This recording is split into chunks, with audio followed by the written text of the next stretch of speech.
Good afternoon to you. Mark Sudduth, HurricaneTrack.com here. Hurricane Outlook and Discussion time.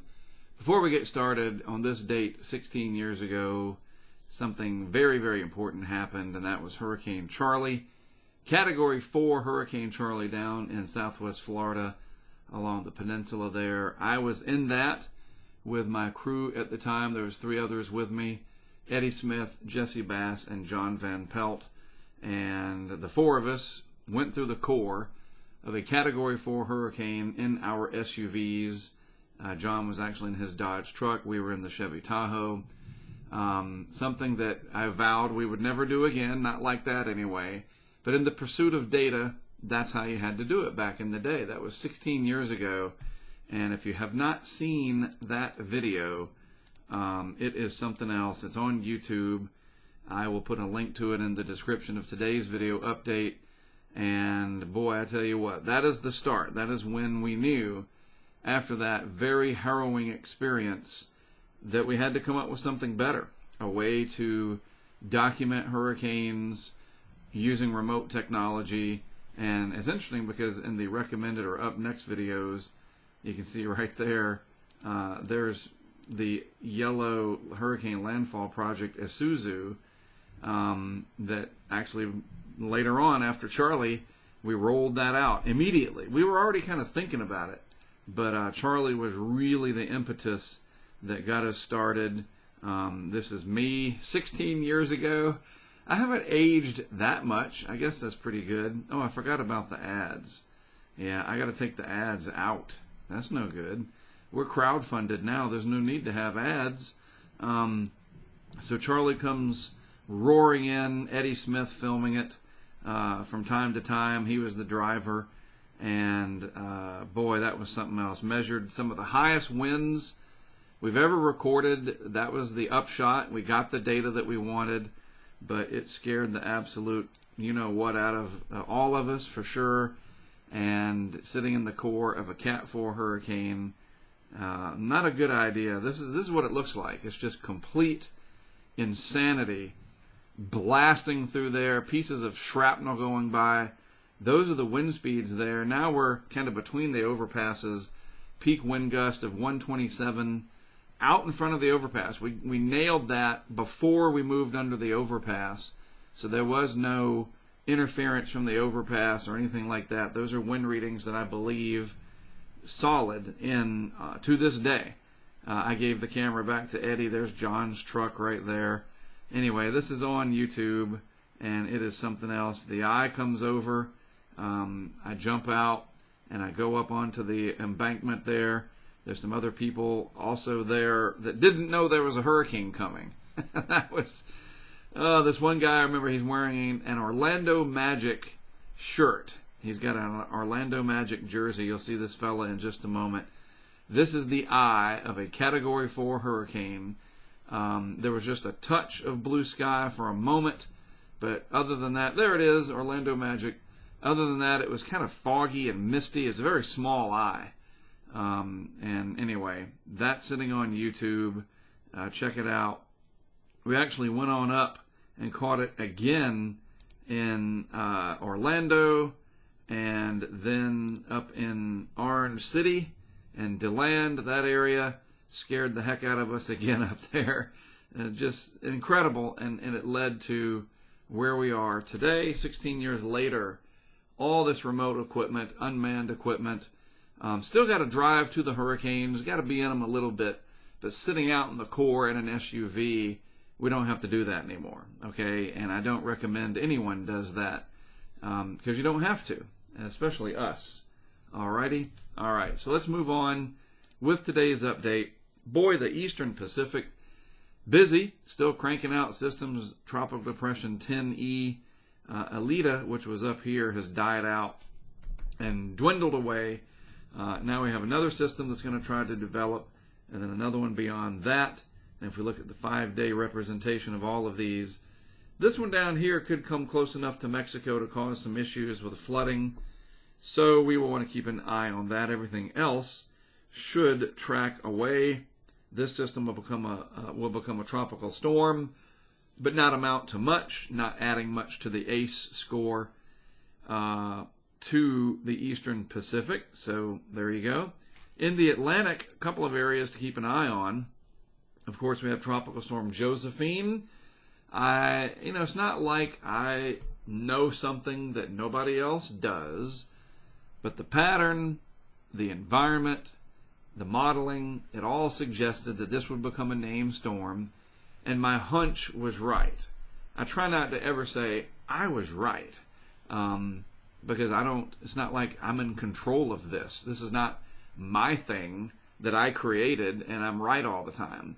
You look at the pattern and you say, okay, it looks like this should happen, and I felt like we should get a named storm out of this, and lo and behold, here we are.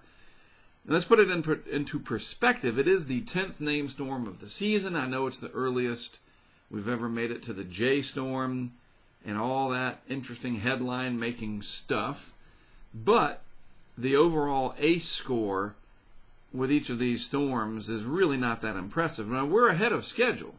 I think our ACE count is 22, 23, 24. So that's kind of like, if you're like, what is he talking about? What's an ACE? Accumulated cyclone energy. Think about it. And I'm absolutely obsessed and just in love with this new series, well, not new anymore, called The Last Dance, about Michael Jordan mainly. Okay, you've probably seen that on ESPN, and now it's on Netflix, and oh my gosh. So I'm in the sort of Michael Jordan Chicago Bulls, and I really regret not being into that more than I was when I was younger. That being said, here's the connection, okay? It's kind of like when you're at, well, what is this ACE he's talking about? So think of each of these 10 named storms as being 10 players of the Chicago Bulls or the Orlando Magic or the LA Lakers, whatever, okay? And your big ACE scorers so far, the biggest one so far, I have to see. I mean, certainly Hannah and Isaias, those would be your leading scorers now because they are hurricanes. The stronger the system is, the more energy it's expending, and your ACE score goes up faster. So if you get a long track, intense hurricane, all the way across the Atlantic, just as an example, like Irma, you can get 50, 60, 70 ACE points, and that's like Michael Jordan having a 50, 60 point game. And so if you get a bunch of players scoring a lot, then the Bulls win 136-84 or whatever. You understand what I'm saying? It's the collectiveness. The season may have 10 named storms, and we're ahead of schedule. The score right now, like I said, let's just call it 25. I know we're in the 20s, the mid-20s right now. So that's like the Chicago Bulls in the first quarter have scored 25 points. That's where we are. And you know what's going to happen. They're going to score a lot more as the game goes on and they figure out the opponent. And so that's how basketball, The Last Dance documentary, and hurricanes are all related. Seriously, that's how it works, okay? Understanding things where you can wrap your brain around it. So Josephine will get a few ACE points, nothing substantial. Wind is reported at 45 miles per hour based on satellite estimates. Josephine will go in this direction up here and then eventually die away as conditions in this part of the Atlantic will become unfavorable. This, though, interesting, forming right over eastern North Carolina, and this is going to move on out to sea, may have a chance to develop into one of those high latitude systems, and we can see it on satellite here, kind of a little area of spin, trough of low pressure. Here's Josephine, our other systems out here trying to get going, the skeletal remains of Elita, and then our next system developing. And I'm telling you what, we got about 10 days if we're lucky. And then the you-know-what is going to hit the fan, okay? It is coming. And you guys have only got a little bit of time left to get some things done that you need to get done. So looking at this system right here, it has triggered a mesoscale discussion from the WPC, the Weather Prediction Center, in my neck of the woods. The little L there, practically over my folks' house in New Bern, North Carolina, where I grew up. I'm down here in Wilmington, so we've got this area of energy and potentially heavy rain totals, what does that say? Greater than 5 inches? Are you serious? Dang, that's like some Houston rain there. I had to squint and make sure that was right. 5 inches perhaps. And you can read what and if you should follow these sites on Twitter, these services. This is all free. Well, it's crowdfunded through your taxes, mandatory crowdfunding. But this is it. This is that system there. And this could develop into something as it moves off into the Atlantic here. And we'll look at it on the modeling in just a minute. Inconsequential overall, except for shipping interests. And you notice the Caribbean and the Gulf of Mexico, nice and quiet for now. No problems, but the gun is loaded. The cannon has plenty of cannonballs. The gunpowder has been inserted. The fuse is in. We're just waiting for it to be lit. Seriously. So here's a close-up, nice satellite animation from the Weather Nerd site of Josephine. More banding today. Still fighting the dry air. But this makes the 10th named storm, as I talked about, yes, more importantly to me, and I think should be to all of you all, especially those of you that really track this stuff and you're down in the trenches and you know what to look for. Several of these have developed. That was a good lightning flash there. Dang. We're going to get one right out my window. We've had several of these develop in the main development region, and that's really important. In fact, let me pull up the National Hurricane Center site real quick, kind of improvising here. Archives this year. So let's see. Which one of these? We know that Gonzalo was... Hannah came from a deep tropical wave, so Hannah... Let's see. Gonzalo, Isaias, 10, and Josephine. What are these other ones? Cristobal was a gyre. Dolly was off the East Coast. Edouard was off the East Coast. Faye.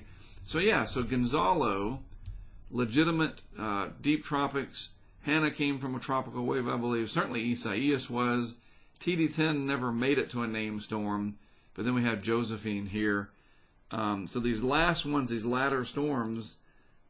cyclones, tropical cyclones, those are the ones that have developed out there in the deep tropics, and that is an indicator that the season is going to crank up in a very, very big way. All right? So anyway, I just had to go look at that. Yes, we had a few of those, padded the score out here kind of deals, Faye and Bertha and Arthur and all that, whatever. Cristobal came from that Central American gyre. But everything else, for the most part, especially lately, July and into August here, and we're not even to August 15th. We got 2 days to go, and then it's mid-month. And then 5 days after that, August 20th, is typically when they say the bell rings. Dr. Bill Gray talked about that. All right, trying to stay focused here. There's our system in the Pacific, vorticity, lots of energy here, trying to bundle up the leftovers of Elita.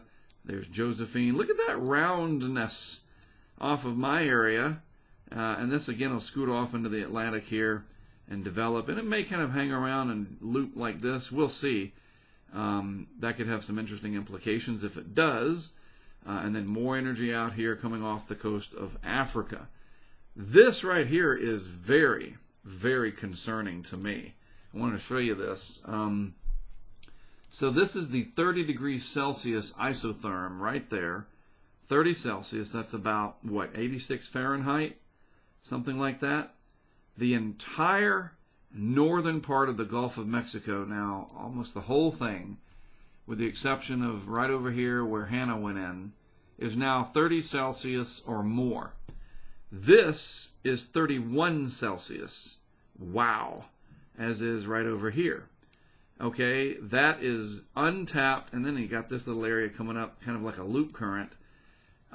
This is not good. Okay, we got to really, and this is where I want to motivate you. Okay, put me back on. You have about 10 days until stuff starts happening very fast. We could have short fuse systems develop that only give us a few days, like Michael. The entire life event of Katrina was only about 5 days, if you remember. It was. The whole thing was about 5 days, 5 or 6 days. Michael was just 4 or 5 days tops. We can get some short fuse systems, sure. And we might get lucky and we can get something that'll develop in here, doesn't amount to much, comes up and makes landfall, stirs up the water, and shaves off a little bit of that energy. But I wouldn't count on that happening. We can't hope our way out of this.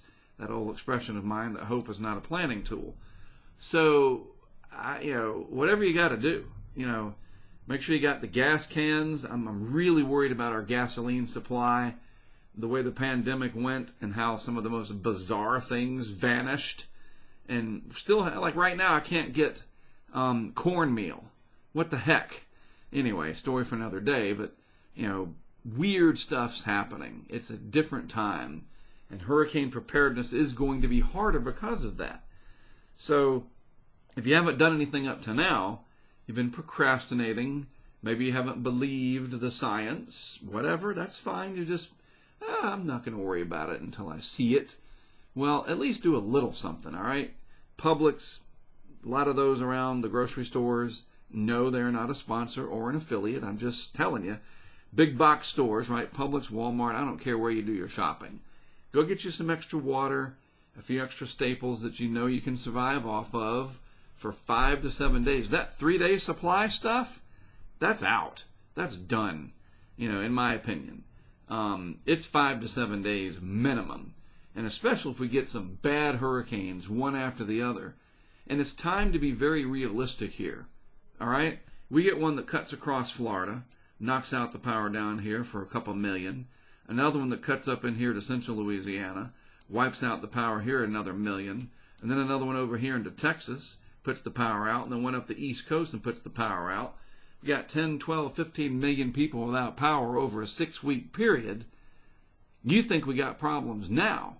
Imagine all this during the pandemic, all these crews trying to mobilize, everything else that's going on, how hard it's going to be, the geopolitical okay, I don't want to get political, but it's not like we have this really great system in place where we can depend on everybody from the top down. We just can't. And that's the facts. And so you have to do what you've done all your life. Count on yourself. Okay? Doesn't mean be selfish, but you need to be self-sufficient and help your neighbor too. Okay? Do not rely on the federal government, the state government, or your local government to come in and bail your rear end out of one of these situations. Do what you can yourself today if you haven't done it already. It doesn't mean go freak out. It means take this very seriously. The signs are there, and you know what? If nothing happens, and I'm just talking about this like nothing happened, fine.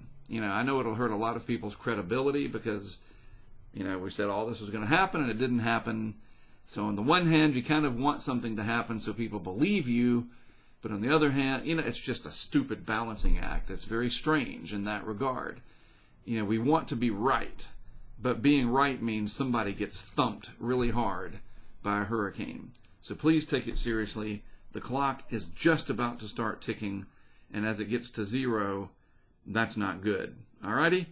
Alright, so anything coming? Well, let's take a look at the Euro here. Been reading from Dr. Ventris, Michael Ventris, that the GFS and the ensemble forecast system from the GFS has just been in kind of a mess, which is just a shame because the GFS recently had an upgrade, and it's just frustrating. So we'll rely on the ECMWF, the European Center for Medium Range Weather Forecasting. Why not? So this is the next. We're going to look at 10 days right now, the whole 10-day spectrum, and just see what might be coming. Okay, this is one of those instances where we will look beyond the 5-day to see if we can take a look through those imaginary binoculars at the future. Do we see that pattern change coming, represented now in the operational guidance? We can watch it on the MJO, which I'll show you in a moment. No, I don't have that pulled up today. That's fine. We can see it in the MJO when we look at that. We see that a lot from the JMA, which is the Japanese Meteorological Agency. Ben Knoll tweets that, the UK Met guidance, seasonal, sub-seasonal, whatever. But when you start to see it in the operational models, especially like the Euro and the GFS when it can become reliable. You want to make something great again? Make the GFS great, period. That would be awesome. Seriously. I mean, we got to have our weather models top notch, people. Nothing against the Euro and the people that, whatever. It would be nice to have reliable models all around. So I'll shut up and just show you. Okay, so here's day 0 right now. And our players, okay, let's see a color where we can see what's up. I get it. Yeah, it's frustrating because you got to believe the science. But if the science and the modeling and everything is flawed, it's hard to get people to trust you. And credibility is paramount in 2020. And that's all I'm going to say about that. There's a system off the Carolinas, or in the Carolinas, or North Carolina. There's Josephine. There's an interesting feature to be named later. Maybe we'll see. Everything else is kind of blank for the most part. All right, so that's where we start. 24 hours out. Josephine moves along. Our system here off North Carolina and the Virginia Capes. Some energy out in the tropical Atlantic. Nothing to worry about yet. By day 2, this is Saturday morning. The dog barking, excited about Saturday morning, I guess. Energy starting to get strung out. We'll see if it focuses. The waters are certainly warm enough. There's Josephine not doing much. Energy out here trying, but it's not quite time yet. This takes us out to August the 15th. Quiet dog. Another 24 hours. Again, this energy really strung out over a large area. If everything ever were to focus, you know how I talk about that. Then we might have one of those high latitude systems. Josephine pretty much going bye-bye. Now we're up to the 17th of August, 18th, and finally that's day 5. By day 6, there you go. Off the coast of Africa, huge tropical wave, closed low, hurricane in the eastern Pacific still. And by this time we're at August 19th, 6 days out by day 7, and then day 8, 9, 10. August 23rd, still no discernible major features anywhere in the main development region, the deep tropics. But at this point in time, the clock should be ticking. The favorability window should shift to the Atlantic, and it'll be game on. All right, so use this time. You got it. You still got some time. Use it. Use it, use it, use it. All right, Hurricane Highway. That's our new web series. Crowdfunded. I'm very proud of it. The first episode now publicly available on YouTube and on Amazon Prime Video. And episode 2, called The Next Play, or just Next Play, available tomorrow. And at the suggestion of one of our followers on YouTube, I have made this campaign. I'll put it in the description today for this t-shirt right here. The official Hurricane Highway 20-year anniversary. That's what the series is based off of. The front of it's got the logo. You can own one of these. It's only $32 plus shipping. Custom Ink will send it to you. I set up a campaign for 100 of them. We got 9 sold. 13 days left. With all the followers I've got out there, this should be a very quick and easy campaign to fulfill. You can get these in white. You can get it in gray. The gray is like awesome, and that's what I have on right here. I'm not going to turn around because I showed you what it looks like. And then a slightly ice gray, as they call it. So a different kind of gray. So there's white, there's gray, and in fact, that's what the back looks like. Custom Ink does a really good job. And so, yeah, it's the U.S. tour kind of fashioned after that whole idea of a concert when we used to have concerts. Every storm, every hurricane, all the way through 2019, celebrate the Hurricane Highway series by owning one of our special shirts. I'll put the link to this in the video description today. All right? All right. So we covered a lot. It's important. And I think we're done.